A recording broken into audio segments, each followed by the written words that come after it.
Hey, it's Aaron, the Metal Theologian. So, yeah, I'm filming the same night as the Merciful Fate one, so I haven't decided if these are both going to go up at once or if I'm going to spread them out, but I'll probably spread them out, so what the hell. So this, oh, actually, I forgot to put on a record. God damn, man. So it happens, man. My fucking brain gets all mushy and shit, and like... So, this video is actually coming about on account of the little conversation that I had with Mr. Headbanging Zulu UK. And that was about Prince Farai. So, I was a little surprised he busted one out in one of his videos, and really impressed, to tell you the truth, because I thought I was the only Prince Farai fan who makes videos like this. So, I'm going to show my records, just sort of go through them, do it sort of spotlight style. Just adjusting this fucking thing. And yeah, Prince Farai is fucking awesome. I mean, probably no one's watching this video because it's reggae, and I don't think a lot of people listen to reggae. But you should. And if you like reggae, you should really listen to Prince Farai, because his fucking shit is so good. Like, he's fundamentally sort of in a DJ style, so it's like, you know, dubs with, you know, with him just sort of chanting over it and talking, but, he's not like a goofball like, you know, Roy or Big Youth or one of these other guys. It's like really sort of serious and really dry, really bass heavy, and just a really sort of unique voice too, man. So fucking Prince Farai. What we're listening to though is a brand new reissue, and I couldn't be happy about this. I actually don't know this record for shit. This just came in the mail today. But this is the Angel of Mercy record. And the original of this goes for hundreds of dollars. So it's one that I've kind of been keeping an eye out for a long time. I've never actually had in my hands before. So this is a brand new reissue on Shadow Kingdom. And it has a whole second record with like demos and other shit, like bonus tracks, which is kind of a bummer as far as I'm concerned. I would have been happy with just the LP. But man, I'm not bitching because this is just so good. And I'm just so happy to have it, man, because... I'm still like digesting this record, clearly, but I'm just so happy to like have it finally. That a share that it's out there is sort of a public service in case y'all are looking for it too. All right, so finally, before we go into the records, I need something to drink, and that's going to be this Cock and Bull Bitter Lemon, which I've never had before. Cock and Bull is what you really see around all the time here, anyway. Is out of Modesto, how about that? What you really see is the ginger ale, or ginger beer it might be, I don't remember which it was, but I can't really tell the difference anyway, honestly. I haven't really been in that mode lately, so I've kind of shied away from that one, but the bitter lemon I was into trying, and they're called Cock and Bull, man. And you read the ingredients on this: fucking carbonated water, real sugar, citric acid, lemon juice concentrate, gum, acacia, natural lemon flavors, quinine, just like your tonic water that you're enjoying with gin or without gin, because it's fucking delicious without gin too. And there we go. So what does it say? It's a unique beverage that was first marketed nationally alongside our famous Cock and Bull ginger beer. So there you go. From the 60s through the 70s. That's actually kind of new for one of these colas or sodas. A lot of times they're like fucking 100 years old, right? The signature bitter taste is produced by a unique extraction process where the outer lemon rind, the layer of pith underneath, lemon pulp and juice are blended with just the right amount of quinine and our pinpoint carbonation. Enjoy as a soft drink or a wonderful sparkling mixture.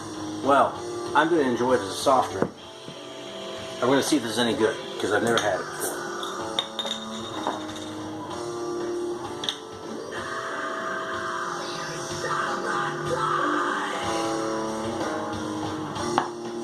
Alright, so here we go. Definitely looks like a lemon, you know.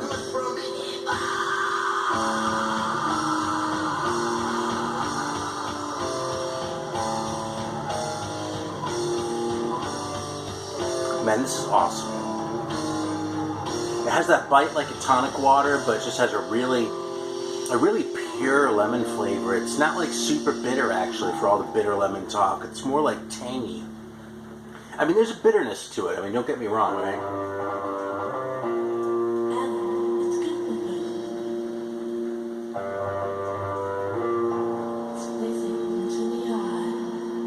But the lemon flavor is actually kind of bright. There's like sort of the bitter quinine thing sort of on your tongue, and then like the sort of brightness of this lemon sort of shining above it in your mouth. Really good, man. I'm actually liking this more than I expected to. Maybe I'm just exactly in the right mood for it, but this is a fucking fantastic soda, man. So the Cock and Bull Bitter Lemon, man. Right on.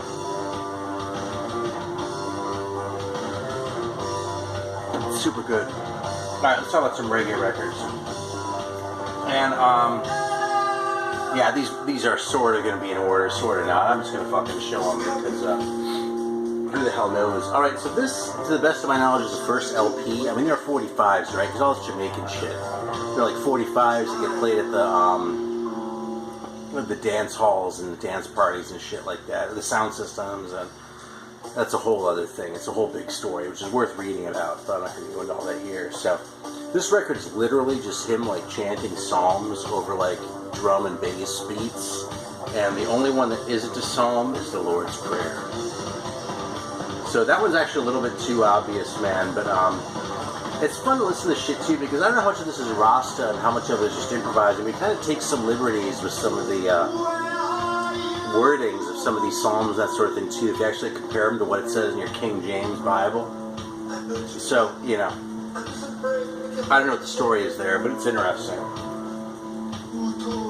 So yeah, great record, really dry record. This is kind of the first real record right here, at least out of the ones that I have. This is Under Heavy Manners. I believe this is one that Mr. Headbanging Zulu showed too, but it's an awesome record. Like he's fucking smoking up there. He's a good Rasta man, right? And this was a Joe Gibbs production, actually. So yeah, on Crazy Joe Records, this one is a reissue, right? Originals are rare. But it's still relatively early, like 76, 77 it says. Man, just fucking good shit, man. That's some interesting stuff like Deck of Cards, which is sort of a modified version of who had the hit with that? Wink Martindale, I want to say. I never heard Wink Martindale singing that. He was a Tic-Tac-Toe host. So there's a video on YouTube of him like sort of going through the deck of cards, and this is the same thing on here, but done by like an old Rasta in Jamaica. So classic shit, man. This one is probably still my favorite, and was sort of the first one that I heard in the Virgin Frontline, the CD series, which was sort of kicking around when I first got into reggae. This is a Message from the King. And you can get your lion on the cover, right? Your red, gold, and green. And that old picture of him too, right? Looks so fucking grizzled and rough. But yeah, this has, I mean, every song on this is great, but like Message from the King, The Dream, I love, Moses, Black Man Land, Foggy Road, Armageddon. I mean, seriously, just about everything on here. It has like a great rhythm section too, like Earl Chinna Smith and Errol Holtz. But there are a lot of records. They're most of the ones that Sly and Robbie aren't on, so I don't know if that's really all that. And Sly Dunbar plays some of the drums on here too, so there you go.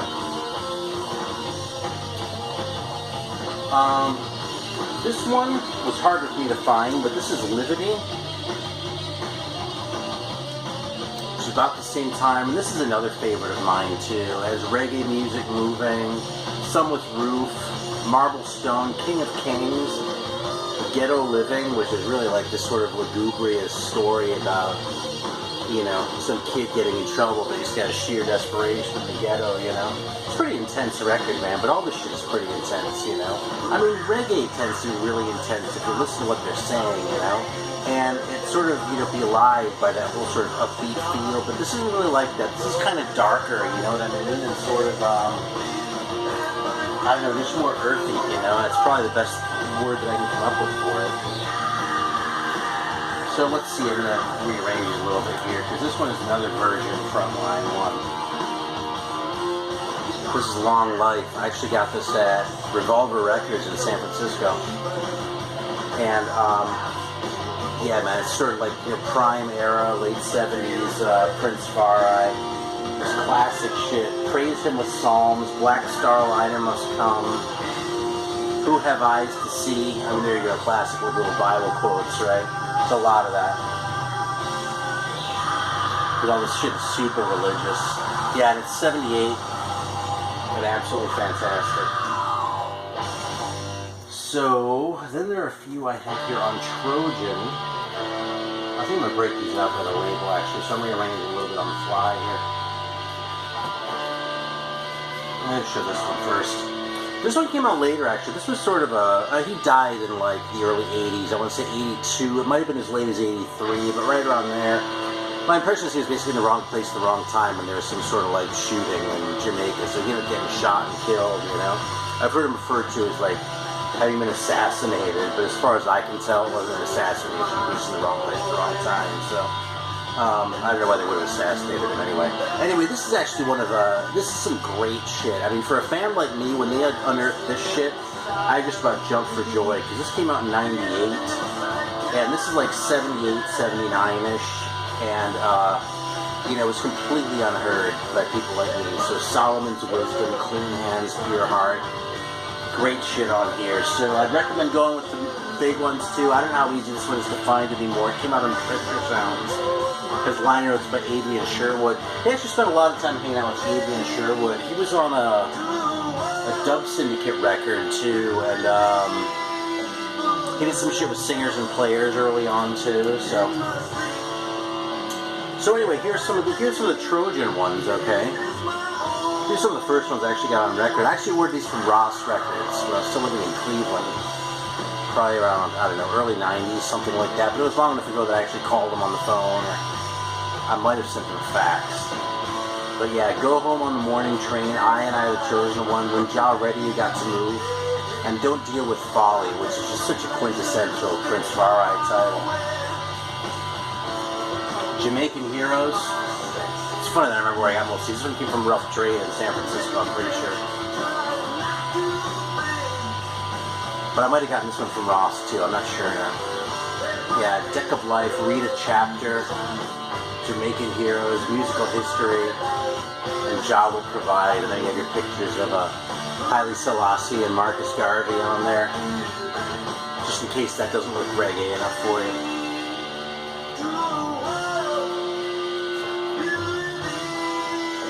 This is Voice of Thunder. This is a Trojan one too. It confused me because I actually had this one on CD for a long time. This is Deadly Headley on horns, who's another guy who was on a lot of the, he actually had his own record on You, so there you go, the Adrian Sherwood collection too. This is already 81 now, so we're in the early 80s here. Ten Commandments, the opener on this one is just what it says, him reading the Ten Commandments. And reads it through twice and that's the whole song, you know. Coming In from the Rock, Kingdom of God, Give I Strength, Hold the Fort, classic shit, and the tribute to Bob Marley, which, I don't know, I think he gets enough tributes myself, but, you know, that shit shows up on these records. He was, it's hard to overstate his, influence in Jamaica for all sorts of the hype overseas, you know. So I think this was his last, like, regular record, Musical History. And I've got some dub records and some other shit that I'm going to show too. And I don't know exactly how the chronology worked on this, but yeah, the opener on this one, Every Time I Talk About Ja, is kind of one of my favorite songs of his. You can kind of hear on this one more than most of the others that were sort of into the early 80s, like the way the snare drum is used on the one drop. It's a little bit sort of a different feel, but still great stuff, man. What You're Gonna Do on the Judgment Day. Tell Them About Ja Love, At the Cross. There you go. And there's another picture of him right there. So, now, let's see. This one was a posthumous record. This is a showcase record. I don't know how to pronounce that, but Umkhonto Sizwe or something like that. Spear of the Nation. And this is 6 tracks. And it says all tracks include version. And if you don't know the sort of, you know, reggae parlance, that means that there's a vocal version, there's a dub version right after it. So that's what version means. And when they're juxtaposed like that, that's sort of the characteristic of a showcase album, what's called a showcase album. And actually, speaking of showcase albums, this is one that took me a long time to find. This is Prince Farai Meet Veros Artis, Showcase in a Suitcase. And this is fundamentally a Prince Farai album, but it does have some other stuff, Wailing Souls, Ashanti Roy, And yeah, and each tune has a dub version following it. So it has like "Throw Away Your Gun," which was also on that, which was on one of the comps. That was actually one of the songs. It's one of my favorite Prince Farley tunes, but it's one of the ones that made an impression on me early on, you know. And "How Love Divine" is fantastic too. "Farm Drunk." Yeah. So it's a fun record. It's funny because it still sounds just as serious as any, but it looks so lighthearted compared to the other ones. So I don't know.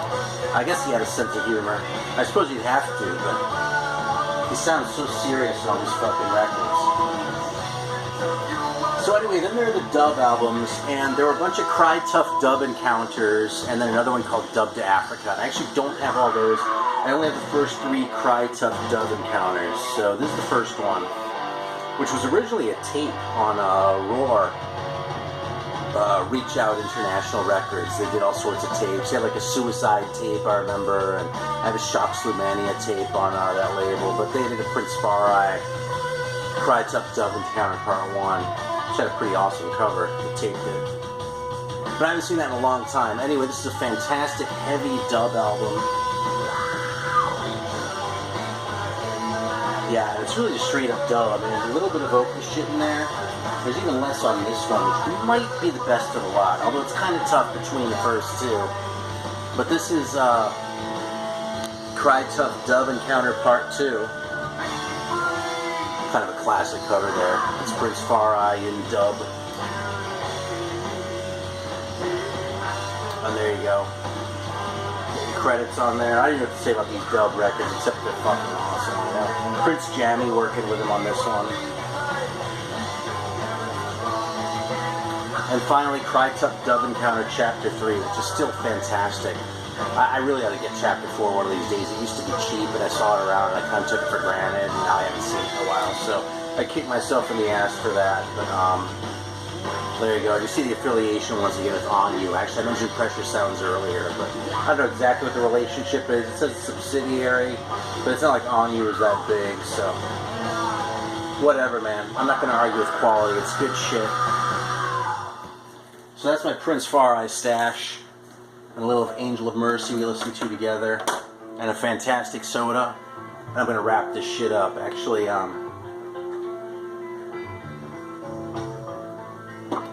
there's a big record show in Columbia next weekend. A friend of mine is coming in from San Francisco to hang out for a while, but we're going to go do that. And hope we have some good shit coming back from that. So, next video will probably be more metal, but man, I do love my reggae. I don't talk about it as much as the metal or the jazz, but reggae is fucking fantastic, man. And if you don't love it, you ought to listen to it until you get to that point, because it deserves your love. See you next time.